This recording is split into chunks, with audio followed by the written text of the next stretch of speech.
Muy bien, estamos entrando a la etapa última de la tarde, una etapa muy interesante. Yo me acuerdo mucho de lo que ayer, parece que fuera hace 5 semanas atrás, cuando Matt Sanders habló de 3 cuestiones muy importantes en el mundo digital, que había venido de Nueva York charlando con la gente del New York Times, el Wall Street Journal, que habló de sistemas, de tecnología, pero sobre todo habló de recursos humanos. Tal vez lo más importante de toda esta ecuación.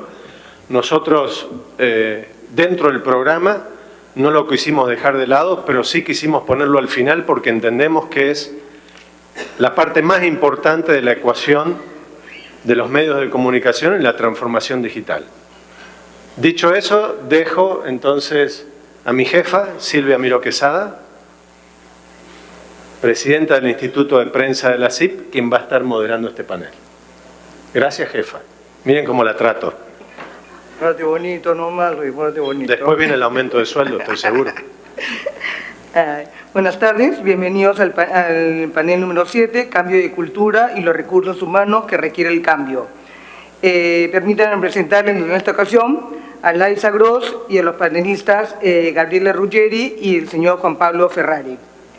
Laisa es editora de Solutions Journalism Network en la ciudad de Nueva York, tiene casi 30 años de experiencia en periodismo, fue editora ejecutiva del Nuevo Día de Puerto Rico y fue también instructora y editora del programa del periodismo latinoamericano de la Universidad Internacional de Florida en Miami.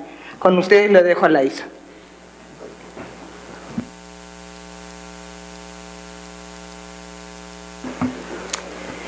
Como verán, esta presentación está pensada especialmente para gente cinéfila. 2 salvedades que quiero hacer antes de empezar a hablar.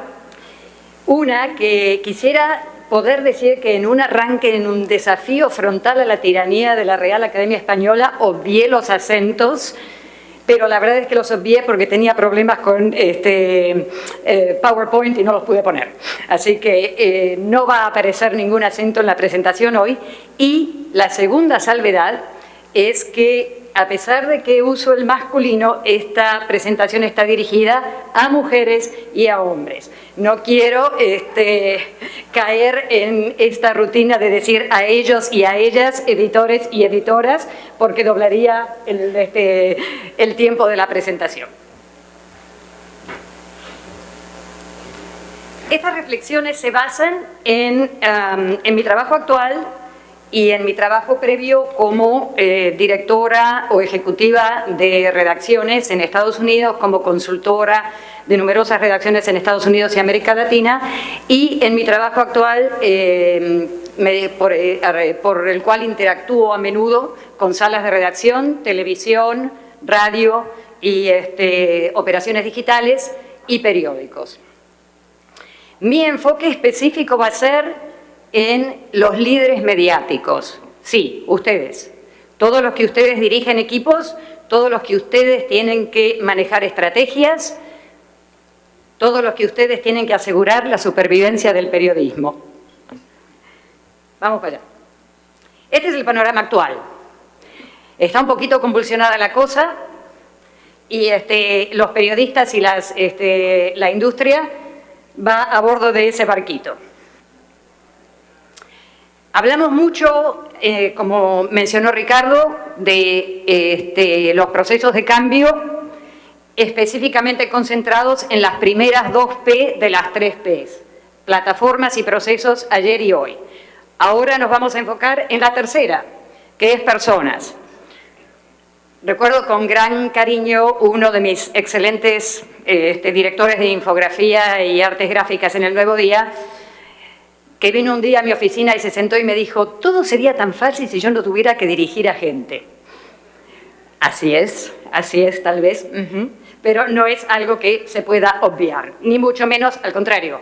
Como señaló Ricardo, no es posiblemente la clave, es la clave, que resolvamos el problema de las relaciones de los recursos humanos. Las características básicas y desestabilizantes de los procesos por los cuales estamos pasando en estos momentos son estas, son procesos simultáneos. Esas 3 P's que vimos son simultáneas, pero no siempre ocurren en forma coordinada.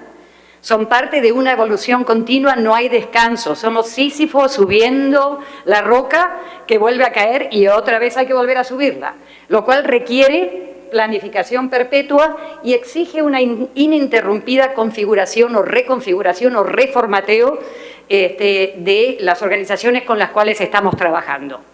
Eso nos trae a que la transformación mediática sistémica que estamos viviendo provoca estos replanteamientos urgentes que a su vez provocan el síndrome Pedro Almodóvar.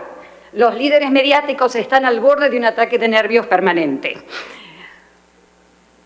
Pero hay que llegar a este espacio. La directora Ana Belén, en una simpática película que se llamó Cómo ser mujer y no morir en el intento, por cierto que se trataba de una mujer periodista, pero aquí la podemos adaptar como el líder mediático efectivo, cómo puede uno llegar a ser un líder mediático efectivo en este caos, en este ecosistema cambiante y no morir en el intento. Algunas nociones que hay que descartar de plano, que ya no pueden seguir subsistiendo con nosotros. Y esto surge de las numerosas conversaciones que he mantenido a lo largo de 20 años de carrera y de las que estoy teniendo en estos días. ¿La cartilla organizacional es viable? No, la cartilla organizacional tradicional ya no es viable. Hay que descartar esa noción. ¿Las destrezas tradicionales bastan? No, ya no bastan. Algunas se pueden retener, otras hasta inclusive son obsoletas. ¿El contenido puede continuar desacoplado de la tecnología? No. Marty Baron, el editor del Washington Post,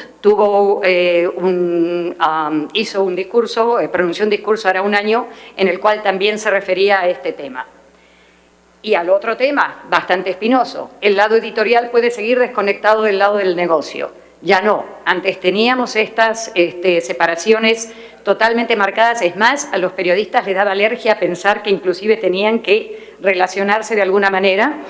Era un muro inviolable, eso ya no existe. Tampoco existe la inacción como opción. Silvia mencionaba muchos de nosotros, los que andamos como yo, entre los 35 y los 36, hemos crecido con la noción de que equivocarse es una catástrofe. Un líder no se puede equivocar nunca, un líder no puede presentar jamás ningún aspecto que no sea el de absoluta infalibilidad, estilo el Papa. Pero eso nos lleva a la inacción, y la inacción como opción no existe ya. No hacer nada nos lleva a la catástrofe también. La plataforma tradicional sobre la cual hemos estado parados durante décadas está en llamas. O sea que podemos optar por saltar o no saltar, pero si no saltamos, nos quemamos. La efectividad de la experimentación sin un marco direccional. Esto especialmente se aplica a los emprendedores.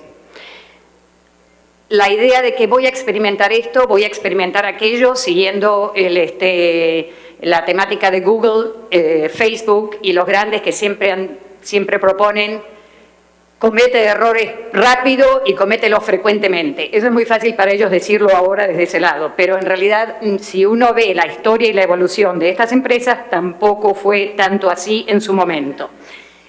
Para ser efectiva la experimentación tiene que tener un marco direccional. Si no, estamos simplemente haciendo cosas ad hoc, sin ton ni son, sin poder medirlas y sin poder encajarlas en una estrategia que nos lleve a entender hacia dónde vamos. Otra noción a descartar es que los pronósticos y proyecciones son equivalentes a evidencia. Inclusive aquí en esta conferencia se han presentado y cada día salen artículos por todas partes o estudios. En 5 años el video ha eliminado todo. En 3 años va a ocurrir esto. En 10 años se acaban los periódicos. En 8 años la televisión de cable desaparecerá. Eso es el futuro, no es evidencia, y tiende a confundirse con evidencia para crear estrategias que tal vez no sean las correctas. Calma. Yo no digo que no se preste atención a estas proyecciones ni a estas tendencias. Eso es importante. Pero hay que no confundirlas con evidencia. Estas son las nociones que hay que retener, algunas de las nociones que hay que retener e internalizar. Hay que desarrollar una relación íntima con el cambio. Yo creo que conozco pocas ocupaciones que sean más renuentes al cambio que los profesionales de la información. Hasta inclusive cuando uno tenía que moverles un escritorio del lado derecho de la sala de redacción al lado izquierdo de la sala de redacción, provocaba una especie de protesta civil que llevaba 3 o 4 días dilucidar. Hay que desarrollar una relación íntima con el cambio, no simplemente tolerarlo, hay que estar inmerso en el cambio, creer en él. El cinismo y el pesimismo no pueden ser ejes del mensaje de liderazgo. Como líderes tenemos nuestras preocupaciones, ya sabemos que estamos todos al borde del ataque de nervios, pero no podemos dejar que el cinismo y el pesimismo guíen nuestros pasos. ¿Quién logró algo? Si Edison, por ejemplo, hubiera sido un cínico o un pesimista, jamás hubiera inventado el bombillo eléctrico. No podemos permitir, realistas sí, pero pesimistas y negativos no, porque además eso es lo que como líderes transmitimos a nuestros equipos y como emprendedores podemos llegar a transmitir a gente que nos podría dar dinero para poder continuar con nuestro emprendimiento. Cultivar obsesivamente el espíritu de emprendedurismo. 2 cosas aquí. Dentro de una organización establecida, de una organización tradicional, es posible cultivar el espíritu de emprendedurismo. El espíritu de emprendedurismo no es solamente exclusivo de los emprendedores en startups. Es también necesario dentro de las organizaciones establecidas para que se puedan reinventar con éxito. Y los emprendedores tienen que comprender también, a veces no son tan emprendedores como creen. Así que hay que continuamente revisar si estamos cayendo en tendencias que no son emprendedoras. Hay que comprender que la tecnología no es una panacea. Muchas veces yo he escuchado líderes de redacciones diciendo, ok, compramos este programa, compramos esta plataforma, charlamos con Protec, charlamos con Arc Technologies en el Washington Post y ya está todo resuelto. La tecnología es la herramienta, la tecnología es el vehículo, pero no es la panacea, no arregla nada y en muchos casos mal aplicada o aplicada sin una estrategia definida es más nociva que si no existiera. Hay que escoger la claridad por encima del consenso. No tenemos una ruta definida, estamos en una situación de flujo. Como Rosenthal mostrara en su video, es un nuevo ecosistema. Todavía no sabemos a dónde vamos. Entonces, en ciertos momentos, luego de escuchar, el líder o la líder tiene que decidir, por aquí vamos, aunque no todo el mundo esté de acuerdo. Pero la inacción no es una opción y le corresponde a la persona que está llevando el liderazgo tomar esa decisión. La búsqueda de consenso no siempre es efectiva ni productiva, ni sana para una organización. Hay que entender que una estrategia profesional no es un ejercicio académico. Esto pasa especialmente con los emprendedores relativamente jóvenes. La actitud es que todavía se encuentran en un entorno universitario. Entonces, hago el proyecto, lo entrego y ya está. Me dan una nota, me dicen que es buenísimo y ya está. Pero después la maratón empieza y de esa parte todavía no está, esa parte todavía no la tienen incorporada. No se puede tomar la planificación como si fuera un ejercicio teórico. ¿Por dónde empieza el cambio? A todos ustedes, los líderes que están aquí, los invito a que se miren al espejo. ¿Recuerdan el Blancanieves, el cuento de Blancanieves, cuando la reina malvada se miraba al espejo? Espejo, espejito lindo, soy yo la más bella. Pues aquí, figurativamente o inclusive literalmente, los líderes mediáticos deben mirarse al espejo y decir, el cambio empieza por mí. El otro día estuve en un panel, escuchando un panel donde estaba Ricardo Kirschbaum, el editor de Clarín de Buenos Aires, periodista muy conocido, muy prominente hemisféricamente. Y me sorprendió que él trajera a colación este tema, diciendo, yo creo que a veces los líderes de la redacción, y me incluyo, hablamos del cambio, creemos que estamos acoplados al cambio, pero en realidad no lo estamos. Lo decimos de la boca para afuera, pero realmente no lo hacemos. ¿Cómo me doy cuenta dónde estoy como líder en el proceso de cambio? ¿Cómo me doy cuenta cómo acepto ese proceso de cambio? Haciéndome algunas preguntas, mirándome al espejo y haciéndome algunas preguntas, como estas. Hay otras, pero estas son bastante claves.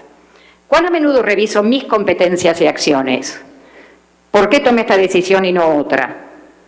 Entiendo los conceptos básicos de este mundo multimedia. Ya sabemos que todo cambia cada 5 minutos, pero hay algunos conceptos básicos que tenemos que saber, que tenemos que conocer. No hay nada que me preocupe más cuando hablo con un líder de una redacción o de una organización noticiosa y me confiesa, o no me confiesa, se jacta. Decía, eso lo dejo en manos de fulanito que tiene 27 años y lo sabe todo del Internet. No, está muy bien que le encomiendes a fulanito una tarea u otra, pero ¿cómo es posible que abdiques tu rol de líder sin saber qué es lo que está haciendo fulanito? A lo mejor fulanito está montando una infraestructura para lavado de dinero y vos no te has enterado porque no estás al tanto de esto. Hay que tener estos conceptos básicos, hay que saber lo suficiente como para ser peligroso.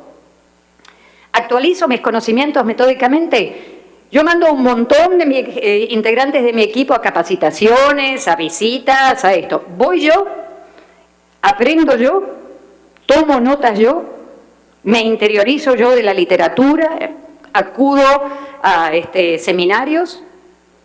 Necesito yo como líder de la redacción o líder mediático actualizarme también. ¿Qué aspecto de mis destrezas profesionales necesitan un poco de trabajo? ¿Dónde necesito ayuda? Ahí es donde selecciono el equipo que me puede cubrir las falencias que yo tengo. Nadie es perfecto, todos tenemos puntos fuertes y todos tenemos puntos débiles. Un buen líder mediático y un líder mediático efectivo, sobre todo en estas circunstancias en las que nos encontramos, sabe elegir la gente que la rodea. ¿Tengo claros mis objetivos? ¿Sé a dónde voy? Pregunto aquí a los líderes mediáticos presentes. ¿Pueden en este momento, si reflexionan durante un minuto en silencio, saben exactamente a dónde están llevando su organización noticiosa al corto plazo, al mediano plazo? ¿Saben dónde están en esta ruta crítica? ¿Qué factores influyen en mis decisiones? Algunos factores son más válidos que otros. A veces incurrimos por pereza o por la necesidad de evitar situaciones difíciles, incurrimos en colocar gente en posiciones para la cual no están capacitadas. Todos lo hemos hecho, todos lo hemos considerado, porque evitamos el engorro de un conflicto, pero a largo plazo eso es un problema. Mike Kinnerk, mi gerente de sistemas en el Miami Herald, que ese fue mi último trabajo como Managing Editor del Miami Herald, para los que están aquí alojándose en el hotel y miran hacia ese lado, el edificio ya fue demolido y hay solamente un terreno baldío donde hace menos de 3 años estaba el poderoso Miami Herald.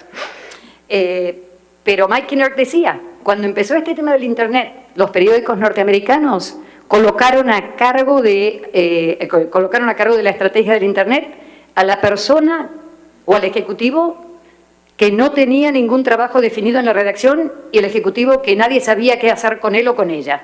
Bueno, que se vaya ahí al Internet, total, lo podemos aparcar ahí tranquilamente, no va a molestar a nadie. Con el resultado de que unos años después, nuestra estrategia de supervivencia dependía de una persona que no estaba capacitada y que había sido movida allí para sacarla del medio porque estaba molestando o porque no tenía un trabajo definido. Una vez que me miro yo a mí en el espejo como líder mediático, tengo que analizar también mi estilo de liderazgo, porque yo trabajo con mis equipos, con la gente que me rodea. Necesito motivarlas, necesito inspirarlas, necesito informarles de lo que estoy haciendo y de lo que estamos haciendo y hacia dónde vamos. ¿Vivo yo lo que predico? Si yo no voy a ninguna capacitación, ¿cómo puedo exigirle a mi gente que se interese por ir a capacitaciones? Si yo no leo las últimas noticias o si yo no participo en este webinar para entender esta nueva aplicación, ¿cómo puedo yo exigirle a mi gente que lo haga? ¿Cuán transparente soy en mis mensajes?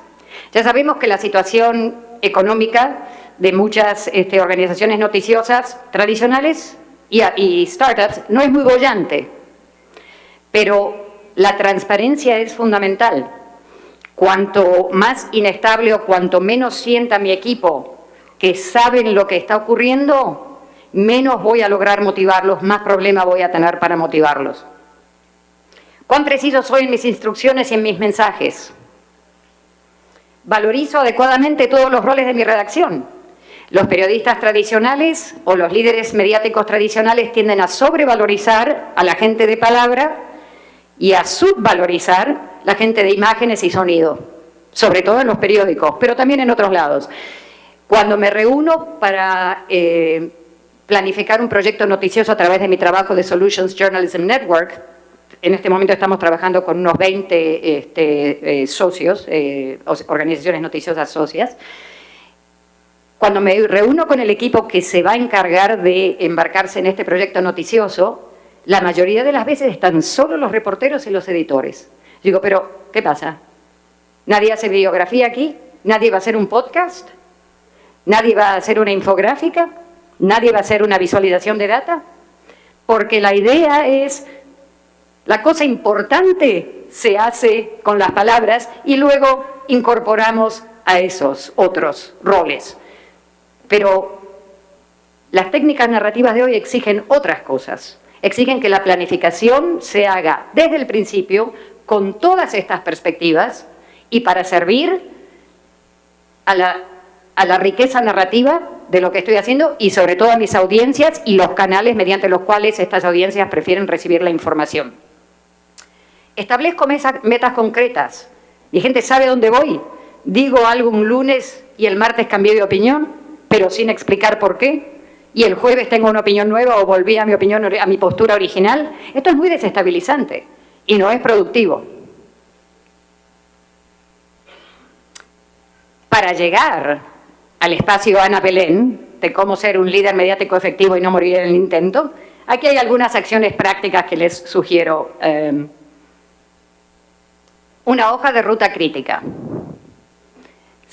Tracé exactamente los pasos que voy a seguir hoy, mañana, a corto plazo, aun cuando sé que el panorama va a cambiar y que va a haber nuevas circunstancias, pero es mucho más fácil corregir una estrategia que existe que tener que inventarse cada 5 minutos una estrategia nueva.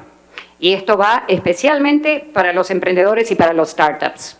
Hay muy poca fe en los startups, en la planificación a largo plazo, en el establecimiento de una ruta crítica, sobre todo en lo que se refiere también al margen de ganancia. Pero si no hay margen, no hay misión. No margin, no mission. Y eso hay que incorporarlo desde el vamos. Hay que definir y aclarar los parámetros de las soluciones que estamos buscando, o sea, la tajada manejable. Si yo tengo un grupo de 40, un equipo de 40, y sé que tengo un problema bastante urgente en un proceso y quiero revertir el proceso de priorizar las noticias online por encima de las noticias del periódico papel, y tengo entonces que reinventar ese proceso, esa es la tajada manejable en la cual me voy a enfocar. No me voy a poner a pensar en otras cosas. Voy a hacer la ruta crítica para esa tajada manejable. Muchos de nosotros, todos vivimos inmersos en un sistema. Todas las operaciones noticiosas, todas las operaciones, toda la realidad es un sistema. Cuando lo que se hace de un lado afecta al otro, todo es una cadena, todo está relacionado. Pero tengo que poder sacar esa tajada manejable para poder ser efectivo a la hora de resolverla. Hacer una auditoría para establecer cuál es mi punto de partida. En el Miami Herald hicimos la auditoría sobre destreza multimedios del personal. Entonces tomamos en ese momento lo que eran las destrezas necesarias básicas para un reportero mojo, para un mobile journalist. Y luego, persona por persona, en la redacción hicimos un check-in de tiene esto, sabe hacer esto, y eso nos dio un panorama exacto de dónde en el equipo teníamos carencias, dónde estábamos bien, quién teníamos que reorientar hacia este proyecto, quién teníamos que reorientar hacia el otro proyecto, quién debía recibir capacitación. Métricas relevantes. Hemos visto un montón de métricas y en mi experiencia, desafortunadamente, las organizaciones noticiosas a veces se enamoran de las métricas sin saber para qué las quieren.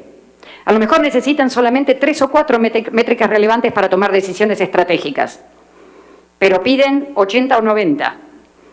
Y así es muy difícil tener claridad sobre dónde voy. Enfocarnos en las métricas realmente que necesitamos, las que son relevantes para los objetivos que nos trazamos en nuestra ruta crítica. Estudiar qué hacen los primos. Ustedes, no sé si ustedes saben que los británicos llaman a los norteamericanos los primos, the cousins, o sea, para denotar la relación especial. Bueno, nuestros primos son los otros miembros de la tribu, otras organizaciones noticiosas, otros startups e inclusive primos en otras industrias similares o totalmente distintas. Pero ¿quiénes están? Evaluar qué se está haciendo, quién lo hace mejor, quién está pensando esto, quién lo hace peor, para yo asegurarme de que no voy a ir por ese lado.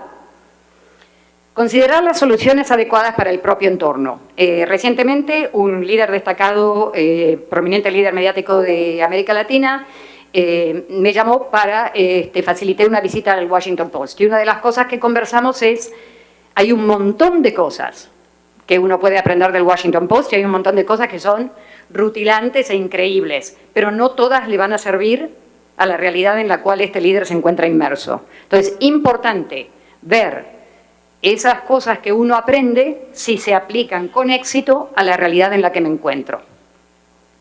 Considerar, repensar continuamente la actualización y capacitación del equipo. Tenemos la fantasía de que en las épocas de bonanza del periodismo en Estados Unidos se hacían enormes inversiones en la capacitación del personal. Mentira, eso no es cierto. Jamás, como industria mediática, los periódicos y la televisión invirtieron metódicamente en la capacitación de su personal. Y tampoco el personal estaba demasiado interesado en participar en estas capacitaciones. Pues ahora ya no hay opción. Ahora la capacitación tiene que ser continua, permanente, relevante y estar incorporada al trabajo diario. Confiar en el instinto también es muy importante. Nuevamente, este líder mediático del que estoy hablando, al llamarme me comentó que él había hecho un montón de inversiones en la redacción, había hecho un montón de cambios, había estudiado ciertas situaciones, había tratado una estrategia y me decía, pero siento que hay algo que no funciona y no sé exactamente lo que es, pero siento que hay algo que no funciona. Y tenía la razón total. Entonces, no desoír ese instinto que nos dice, no estoy teniendo el resultado que estoy deseando. ¿Qué pasa? No desoírlo. Si ustedes hacen todo esto, o por lo menos algunas de estas cosas, igual que para James Bond, en la 18ª película de serie que dirigió Robert Spottiswoode, para el líder mediático efectivo, el mañana nunca muere. Muchas gracias.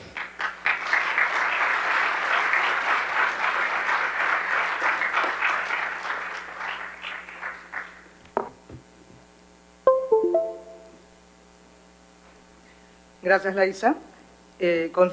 Coincido con Laisa en que el nuevo ecosistema exige definitivamente personas más flexibles y creativas, capaces de asimilar el concepto ensayo y error y que tenemos que actualizarnos permanentemente.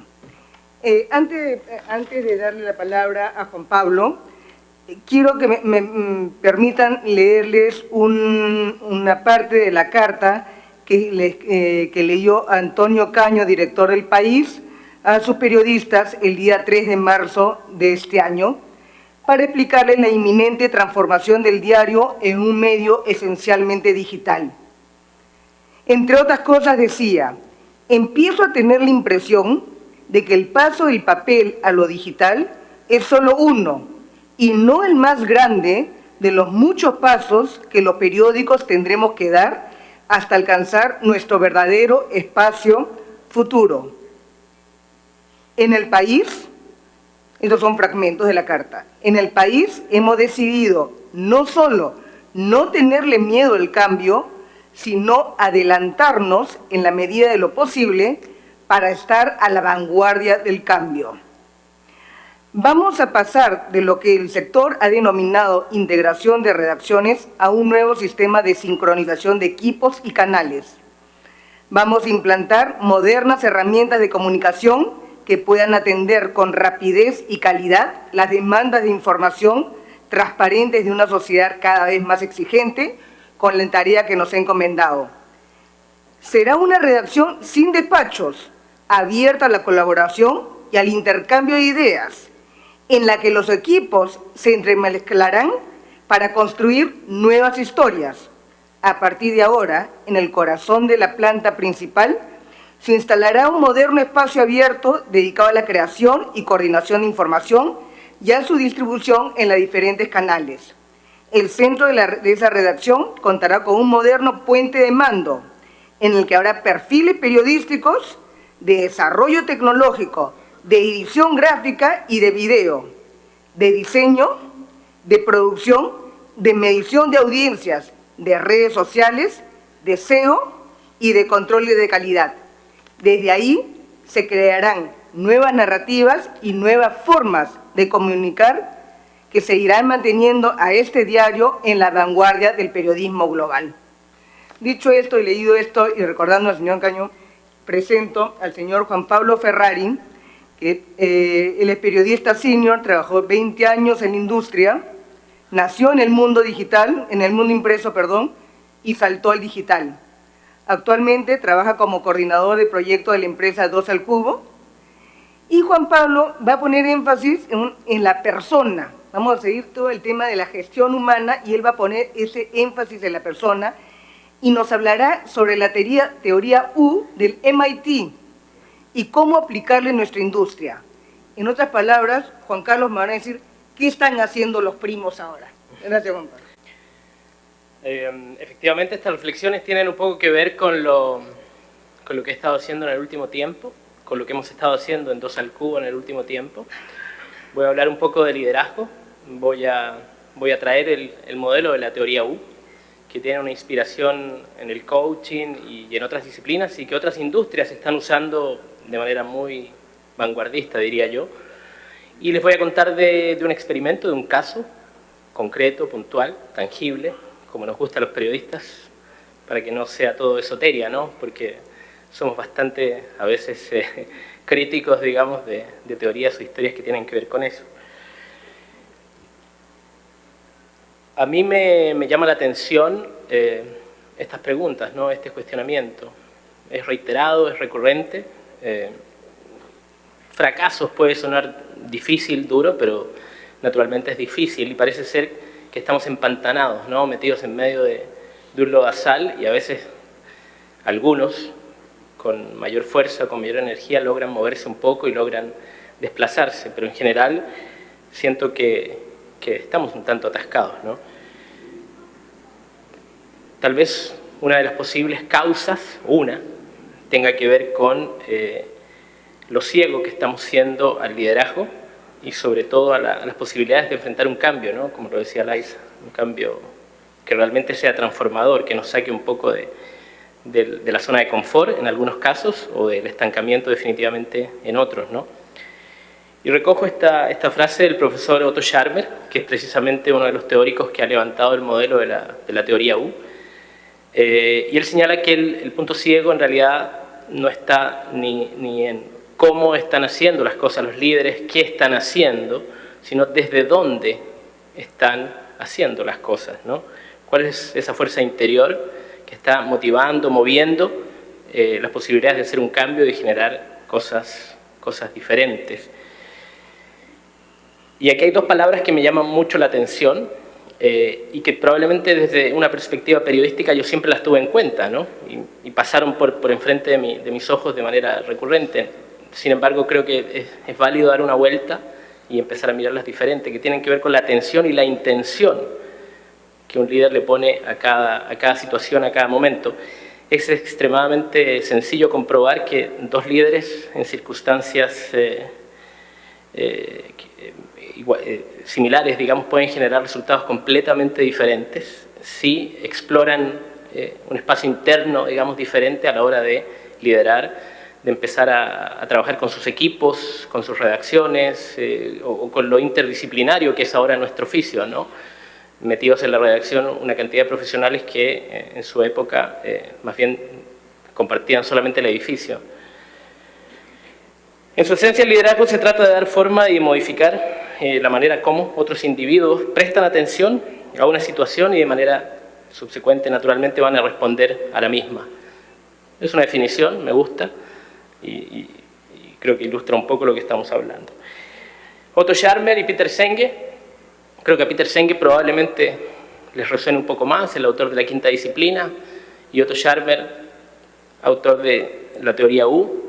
Ellos han venido trabajando desde el MIT, desde el Centro de Innovación del MIT en todo este modelo. Les decía, pues, les contaba que hay industrias que están acogiendo este modelo, incluso hay gobiernos que están haciendo experimentos desde este punto de vista para plantear el liderazgo de una manera diferente, colaborativa, participativa, y que empieza a romper un poco el paradigma en el que nos hallamos, porque este estancamiento de alguna forma es el que probablemente tenga la industria, la nuestra, se refleja también en otros negocios de alguna forma y también desde luego en el ámbito político, ¿no? En muchos aspectos, y tiene mucho que ver con esa fuerza interior o esa tensión o la intención que le estamos poniendo desde el punto de vista del liderazgo a las cosas. Es una metodología de trabajo, parte de la premisa que en general vivimos en un modo de descarga constante, ¿no? Juicios, opiniones, y desde luego que eso nos genera una brecha natural con el entorno, el más próximo, nuestros colaboradores, nuestros subalternos, o bien hacia arriba, las jefaturas, etc. Y eso, desde luego, ha supuesto que las relaciones hoy día estén muy fracturadas y que no haya movimiento, no haya un avance.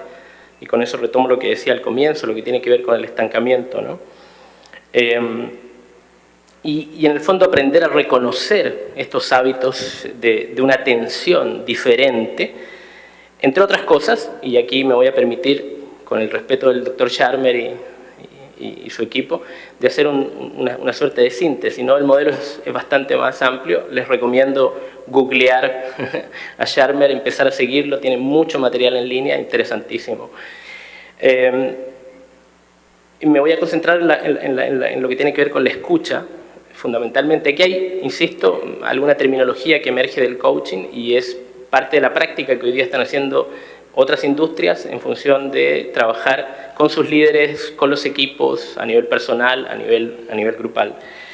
Hay 4 tipos de escucha, en palabras de Scharmer, la que tiene que ver con la descarga propiamente, la de los hechos, la empática y la generativa.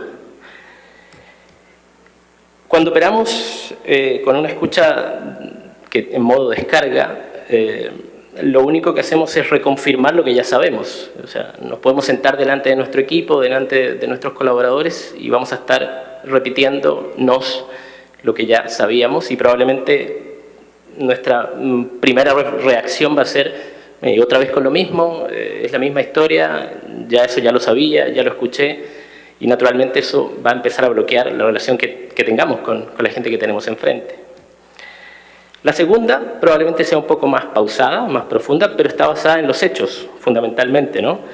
Y empieza uno a experimentar, digamos, un grado de cercanía, diría que de una tenue empatía, y ya empieza, y podrían haber reflexiones o respuestas como, bueno, fíjate, esto se ve muy diferente hoy, ya empiezo a tomar una posición distinta en ese sentido.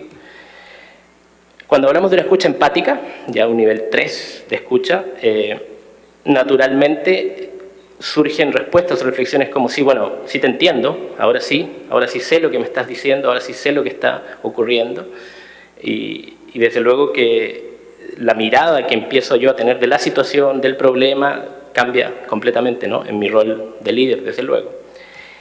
Y una cuarta escucha, que es una escucha generativa, que es de mucho entrenamiento, de mucha práctica.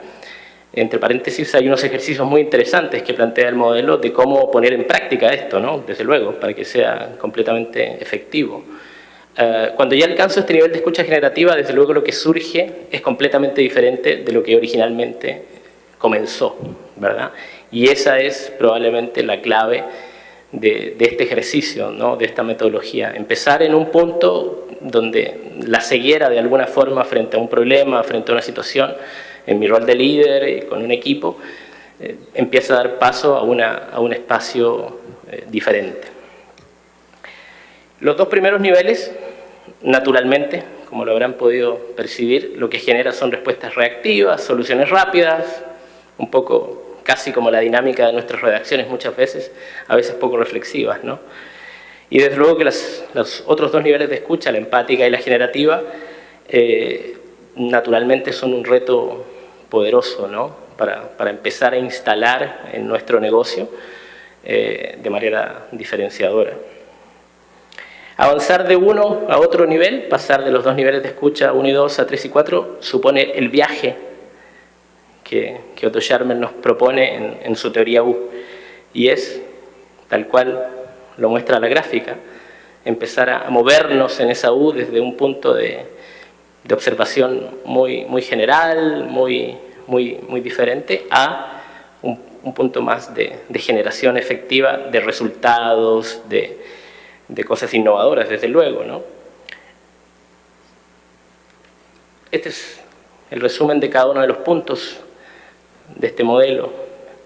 Hay una etapa inicial, que es una coiniciación del proceso, una segunda que tiene que ver con sentir, con percibir, una capacidad que solemos desdeñar, pero la percepción es un recurso de nuestra naturaleza humana notable. Yo creo que desde el punto de vista periodístico estamos más que entrenados para percibir muchas veces en el otro, en las situaciones, en los reporteos, cosas que son valiosas. ¿Por qué no, pues, ponerlo en práctica en nuestras organizaciones, en nuestras relaciones de liderazgo, con nuestros equipos? Una tercera etapa que tiene que ver con presenciar, una cuarta que es una etapa más de co-creación. En este nivel probablemente es donde se prototipa mucho. Hemos oído hablar en estos días de prueba-error, hacer mucho, probar, ojalá en poco tiempo, que cueste poco, que sea barato. En esta etapa de co-crear es donde más se prototipa, digamos, a la hora de tomar decisiones. Y en un quinto nivel lo que tiene que ver con una evolución o con una coevolución ya es generar el cambio y empezar a generar acciones completamente diferentes. Voy a ir rápido con esto.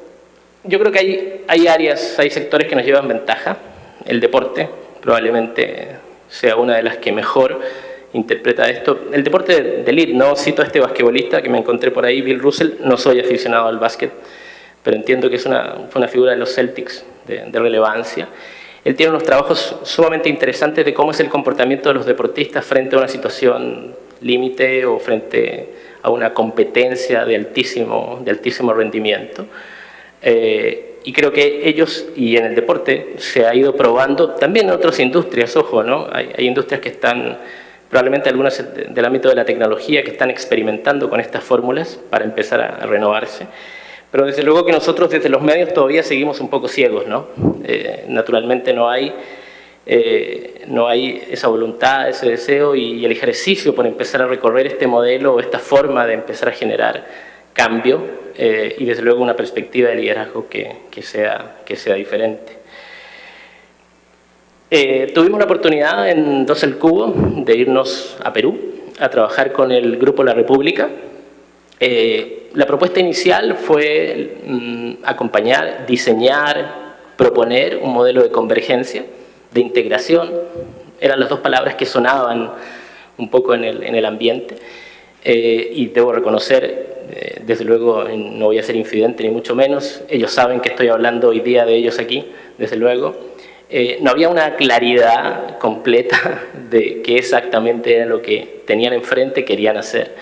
Y de alguna manera nos buscaron, un poco por la experiencia en soluciones que tienen que ver con tecnología, pero también con redacciones periodísticas, etcétera, para precisamente empezar a diseñar y acompañar el proceso que ellos tenían por delante. Esto arrancó en octubre del año pasado y en términos formales, digamos, concluyó en abril de este año. El Grupo La República tiene 3 grandes medios, un diario generalista que se llama La República, un diario deportivo que se llama Libero y un diario popular que se llama El Popular. Voy a concentrarme fundamentalmente en el trabajo que hicimos con Libero. Lo hicimos con las 3 marcas, desde luego, pero hoy están en un proceso de asimilación, digamos, probablemente en los pasos 4 y 5 de nuestra U. Sin embargo, Libero lleva una ventaja notable, importante, porque creo que entendieron, de alguna manera, que lo que tenían enfrente no era menor, no era sencillamente botar paredes, integrar una redacción, ponerlos a todos a trabajar a la par, tener la mejor tecnología para desarrollar contenido, sino que lo que tenían que hacer internamente era una revisión completa del flujo, de la forma de trabajar y de la percepción que tenían ellos de su trabajo, ¿no? Y nos encontramos con lo que es relativamente habitual hoy día en los modelos de redacción que están en esta pregunta de moverse hacia una evolución en el sentido de la convergencia o de la integración, redacciones separadas, mucha frustración en ambos equipos, tanto el digital como el impreso. Desde luego que una ausencia de empoderamiento de algunas figuras importantes, me refiero a editores, jefes de sección, respecto del contenido que se genera en las distintas plataformas, un riesgo inminente del tema de la inmediatez noticiosa versus la calidad periodística, ¿no? Escuchar a la gente del impreso decir: publicamos cualquier cosa, no tomamos las previsiones, estamos arriesgando la calidad, el prestigio, etcétera, ¿no?, de nuestra marca, y escuchar al mundo digital un poco frustrados también, desde luego, de tener que enfrentar una dinámica diferente, como es la de la inmediatez en los medios digitales, versus poder refrendar o no defender esta calidad. Creo que el panorama es más o menos similar en todos los medios cuando se enfrentan a esta decisión de dar un paso pues hacia lo que tiene que ver con el mundo digital. Y ahora que Laisa decía el tema de la gente, siempre recuerdo, y fue una de las cosas que les insistimos mucho, ¿no? Probablemente vamos a generar a partir de este trabajo una redacción convergente, basados en la convergencia, ¿no? Y yo siempre cito al profesor Ramón Salaverría que él hace un juego de palabras, ¿no? Una redacción convergente es precisamente una redacción con gente, no es una redacción sin gente. Ergo, el valor de los profesionales, el valor humano, el valor de la gente inmersa en este proceso es completamente relevante. Con ellos hicimos, de alguna forma, el experimento de movernos en esta en esta primera etapa de coiniciar. Lo que intentamos fue sentarnos pues, a definir propósitos, objetivos, metas. Aunque suene paradójico, nos sentamos a escuchar. Y ellos se sentaron a escucharse a su vez a sí mismos. Las distintas áreas, y aquí desde luego que estoy hablando no solamente de periodistas, ¿no? Hablo del área de tecnología, del área de diseño, del área comercial, del área de marketing. O sea, todo ese ejercicio de empezar a escucharse, y de nuevo, aunque suene una paradoja, incluso a presentarse entre ellos, porque sin ser una organización monstruosamente grande, había gente que no se conocía, y que simplemente se cruzaban en el ascensor o en la escalera del edificio, y efectivamente poco conocimiento tenían del otro respecto de lo que estaban haciendo. Y desde luego que todos comprometidos en una misma empresa, con un mismo objetivo, o con objetivos desde luego complementarios, ¿no? Hicimos un ejercicio sumamente interesante, hablamos con un montón de gente, nos pasamos muchos días con la gente de Osalcuba, entrevistando, escuchando y sobre todo provocando conversaciones, ¿no? Respecto, desde luego, de temas laborales, no era una cosa coloquial ni divertida, ¿no? O sea, cuáles son las funciones de cada uno, cuáles son los roles, qué te duele, dónde encuentras satisfacción, etcétera, ¿no? Para empezar a cómo construir un modelo en ese sentido. Esto que parece tan sencillo, que tiene que ver con sentir, con percibir, de alguna forma también abrió muchos frentes interesantes. Pusimos a la gente a visitar las áreas y a conocer el trabajo que hacía. Entonces trajimos al muchacho que hacía la métrica digital, que estaba metido en un subterráneo, trabajando ahí horas y horas y entendiendo datos y tratando de interpretar con alguna conexión con el mundo, con el equipo comercial, pero con el equipo periodístico escasa vinculación, y los sentamos a hablar, los pusimos a conocerse en el fondo y a conocer los espacios incluso donde trabajaban, más allá del espacio físico, de luego, y cuál era el alcance que tenía cada uno de esos trabajos. Juan Pablo, perdón, ¿podríamos ir cortando un poco? Porque ya vino mi jefe y me está llamando la atención, por favor. Vale. Gracias. Voy rápido. Y, bueno, el último que tiene que ver, o sea, el tercer paso tiene que ver con lo que tiene que ver con presenciar. Aquí lo que hicimos fue establecer prioridades, ¿no? Desde todo punto de vista, acompañamos al equipo a tomar decisiones relevantes en lo que tiene que ver con métrica, con medición, etc. En esta parte lo que hicimos fue plantear un prototipo hicimos varios, la verdad, de manual de estilo, de manual de uso, de algo tangible que les dejase pues a ellos para seguir trabajando, cómo organizar el equipo, cómo organizar la redacción, qué roles nuevos deberían tener, cuál era la relación que deberían tener en cada una de las áreas. Digo que aquí prototipamos porque la verdad es que no fue una creación única, digamos, se fue añadiendo y sumando la participación de todo el equipo en ese sentido. Y diría yo que ellos están hoy día en una etapa que tiene que ver con poner en práctica, en proceso, todo este tema. Hablabas esta semana con el director del Libero, Carlos Salinas, y me comentaba que los grados de consolidación, digamos, de alguna forma de este ejercicio se empiezan a notar. Desde luego que la redacción está integrada o hay convergencia, pero desde un punto de vista efectivo, no necesariamente que están compartiendo un espacio físico, sino que han dado pasos interesantes en esa vía. Están empoderándose en temas de medición, de analítica, incluso en los niveles directivos, en temas comerciales, en temas de resultados del negocio, ¿no? Creo que, y me quedo con esta gráfica, es lo más tangible que hemos obtenido y que tenemos en estos 6 meses, tomando en cuenta la competencia. Estos datos son de Comscore. Libero ha tenido un desempeño importante. Ahí los números lo están señalando. Hay un crecimiento de casi el 30%. Sigue siendo, estando en tercer lugar respecto de 2 competencias deportivas importantes, como son Deport, del grupo El Comercio, y como son la 10.p. Pero respecto del primero, que no ha crecido, del segundo, que ha tenido un decrecimiento, Libero ha experimentado un crecimiento importante.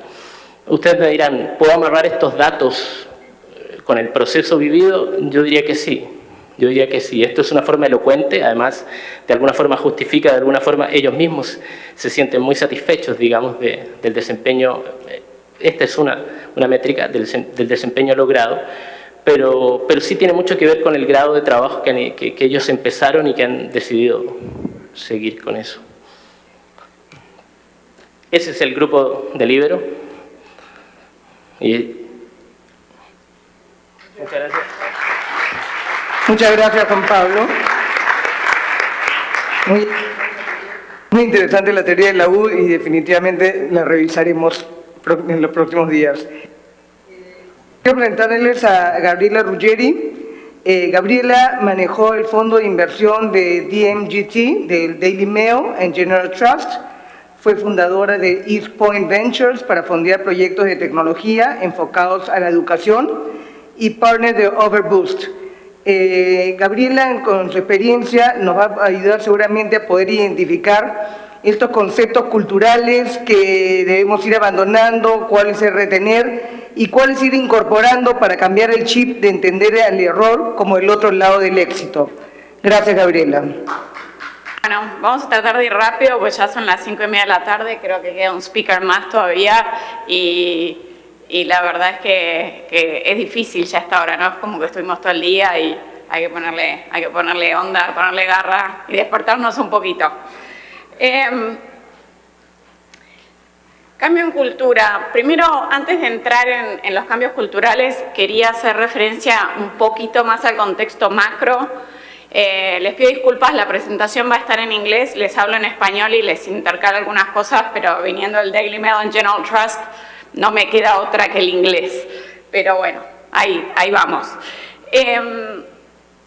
¿Cómo cambia la cultura?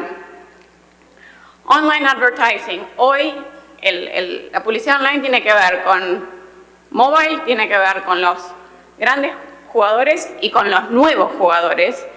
Y continúan expandiéndose y avanzando, querramos o no. Así que continúan andando muy fuerte. En Estados Unidos, el crecimiento de la inversión publicitaria en Internet se acelera a más o menos un 20%. año a año comparado con un 16% que lo hizo en años anteriores, teniendo un 66% de ese crecimiento en mobile y un 5% en desktop. Estamos viendo un cambio dramático de plataformas y estamos viendo un cambio dramático en cómo la gente se comporta y consume. Eso se tiene que reflejar hacia adentro de las organizaciones y los recursos humanos. Si miramos ahora en los últimos años el crecimiento de Google y Facebook, vemos cómo continúan creciendo, 18% Google, 59% Facebook y 13% todo el resto de las otras plataformas en media. Eso es cuánto dinero publicitario está yendo y cómo está creciendo en los Estados Unidos esa alocación de recursos publicitarios. Todavía esto tiene que evolucionar más.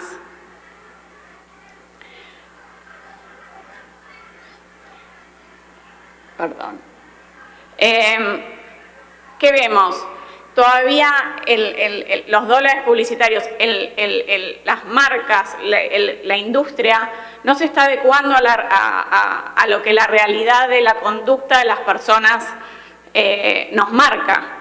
Estamos sobreinvertidos en donde los usuarios no están, ¿sí? Cuando analizamos los medios impresos, obviamente,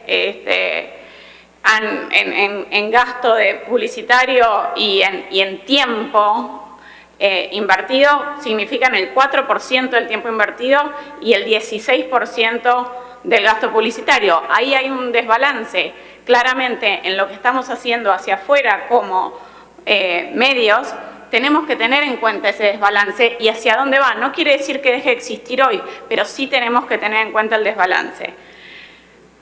La radio, contrario a lo que la gente a veces interpreta, el tiempo invertido es 13% y la inversión publicitaria es 10%.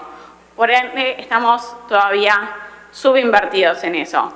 En televisión estamos sobreinvertidos también, 36% del tiempo y 39% del gasto publicitario. En Internet estamos más o menos empatados en lo que es Internet en general, pero miren en mobile, ese es el gran cambio. Internet mobile lo vemos como otro medio enteramente. La diferencia es mucho más grande, el 25% del tiempo de la gente es alocado a dispositivos móviles y solamente el 12% de la inversión publicitaria.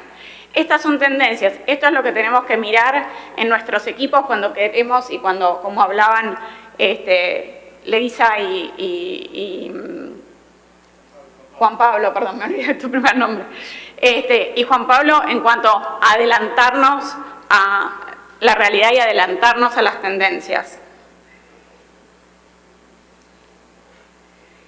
¿Cómo miramos a los consumidores? Hoy el mercado, los consumidores y los destinatarios pasan por todas estas generaciones, ¿sí? Tenemos usuarios que son de la generación silenciosa, de los baby boomers, de Generation X, millennials y la generación Z inclusive. Esto hace que estemos en una realidad muy diferente, en donde tenemos gente que está acostumbrada a ser muy global, como los millennials, a ser optimistas, a ser tolerantes, a mirar, tener una versión expandida del mundo, a ser nativos digitales, con gente que tiene otras costumbres y otras disciplinas. Pero los medios, el contenido, atiende a todos esos grupos generacionales y por ende, de ahí viene que tengamos que ser multiplataformas, que tengamos que ser multimedios y que acompañemos la transformación. No quiere decir que nada desaparezca de un día para el otro, como decía Lisa antes, que evaluemos cambios. Realmente hay muchísimas formas de atender a estos diferentes grupos generacionales que tienen diferentes características porque su historia de vida es diferente. ¿Cuántos acá nacieron cuando no había televisión a color? Bueno, ¿Cuántos acá hoy nacieron ya en una época donde había teléfonos celulares? ¡Ay, tenemos uno! Bueno, ahí tenemos, en realidad en todos los grupos hay muchísima diversidad y nosotros tenemos que entender eso. Mi hijo no entiende cómo comunicarse si no es con Instagram y Snapchat. No se comunica de otra forma. Lee las noticias, me cuenta las mismas cosas de las que yo hablo. Discutimos sobre qué pasó con Brexit, pero él lo vio en Snapchat y yo lo leí en otro lado. Y no por eso uno está más desinformado que el otro.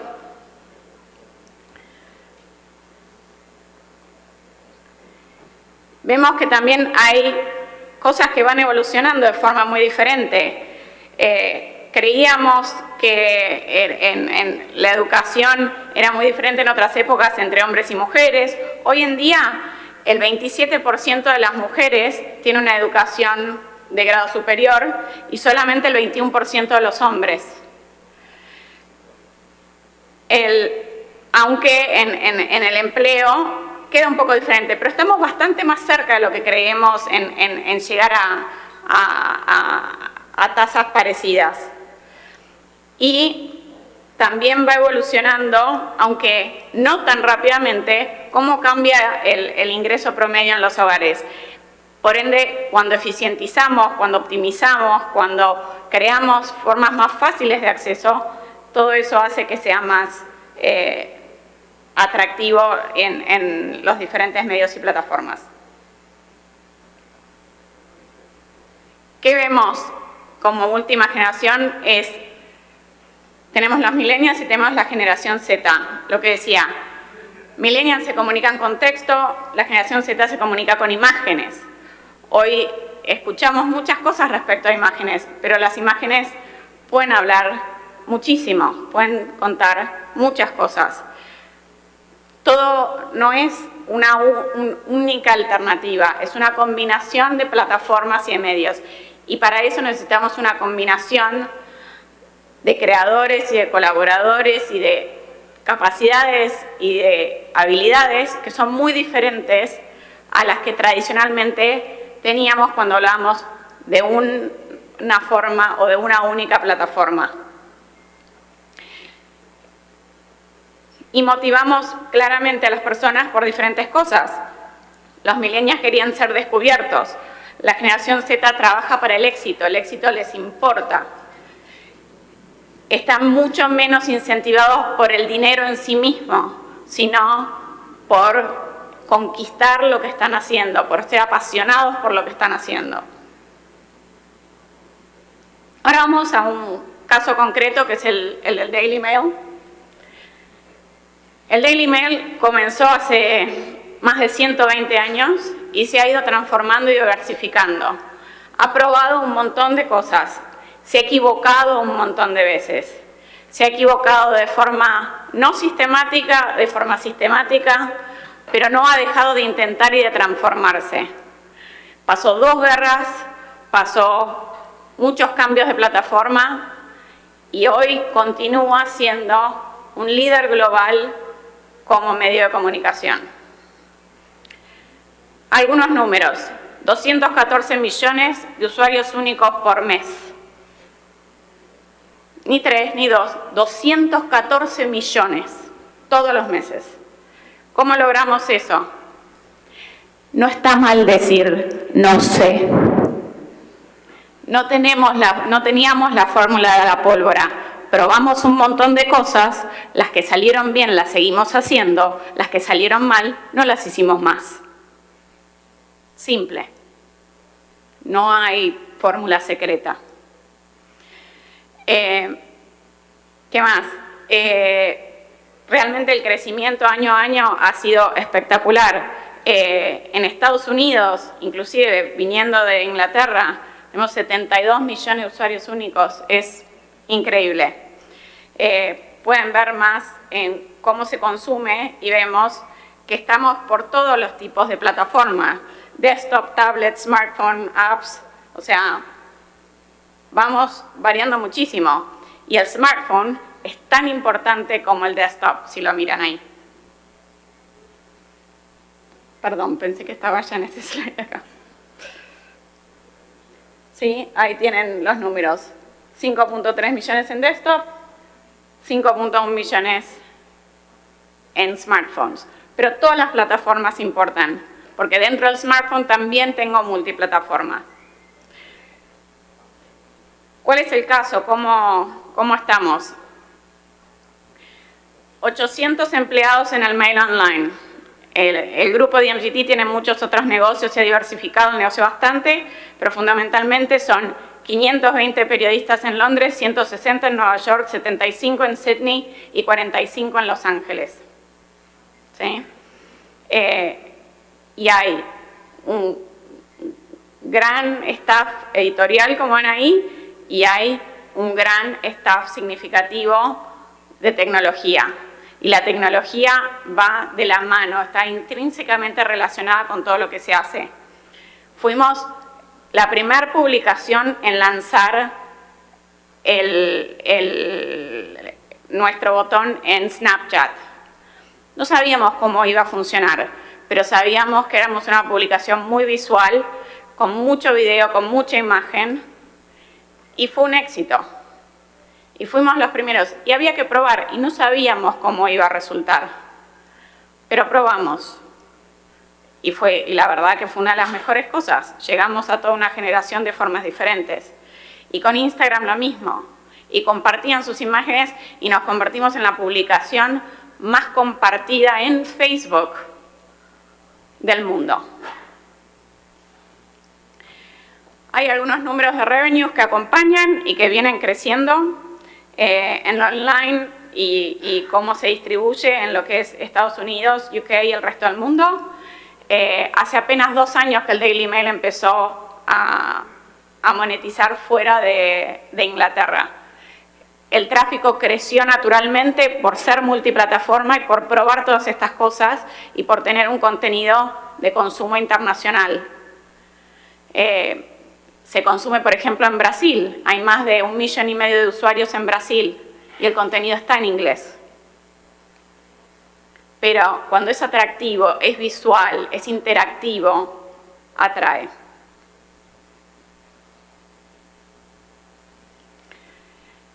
Básicamente, el Daily Mail se define como seriously popular. Tomamos el hecho de ser populares como algo muy serio. ¿Sí? ¿Qué quiere decir? Innovamos en las formas, en diferentes ad offerings, multiplataformas, realmente diferentes displays, mucho contenido, mucha imagen. Se procesan más de 700 videos por día, más de 10.000 fotos diarias. Es muchísimo, muchísimo contenido. Tanto en lo que es las aplicaciones propiamente y las páginas, como las aplicaciones en diferentes redes. Mariela, nos estamos quedando un poquito cortos de tiempo. Gracias. Ya estamos.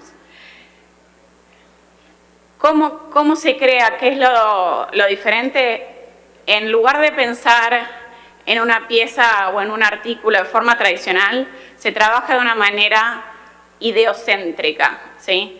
Se centra en una idea y alrededor de esa idea se construye el contenido escrito, audiovisual y en todo lo que implique la interacción con el usuario, que genere una interacción, que genere un antagonismo, que genere una reacción, porque necesitamos interaccionar con la gente. Entonces somos obsesivos de ese approach muy ideocéntrico, nativo, con video, con display, con usar todas las formas de comunicación posibles. y las ideas en ese sentido son lo único que importan para poder construir el contenido en torno a esas ideas. Video personalizado y display de alto impacto. En esto fundamentalmente se centra la diferencia. En cuanto a estilos, sí, reacciones abiertas, interacciones, invertir en diferentes startups, probar cómo funcionan, aprender de ellos. Hemos invertido y mantenemos mucho la independencia de los emprendedores que trabajan con nosotros. Siguen siendo emprendedores, siguen teniendo mucha flexibilidad y libertad. La idea es aprender de ellos. No cerrarse a las cosas como las conocíamos o como deberían funcionar. Puede que funcionen, puede que no, pero es un esquema abierto.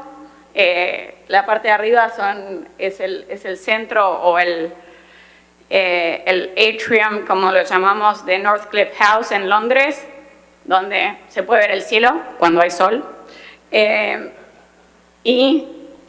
Abajo la reacción, open floor y muy interactivo. Gracias.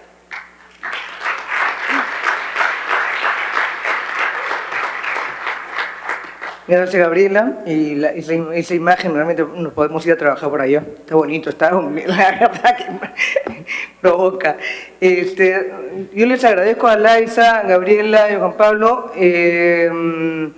Realmente sí es un momento que tenemos una necesidad de un cambio de cultura, un cambio de mindset para realmente poder seguir trabajando en este tema del ensayo y el error. Y definitivamente creo que una de las cosas que tenemos que valorar y que tenemos que trabajar es la capacidad de maniobra. Si vemos que nos equivocamos, si vemos que tenemos que tener una capacidad para girar muy rápidamente y tomar el otro camino. No demorarnos y no tener miedo. Si vemos que nos fallamos, giremos y tomemos otro camino. Les agradezco y sigamos con la frase acuñada de personas para poder seguir trabajando en el tema de plataforma, procesos y personas. Muchas gracias.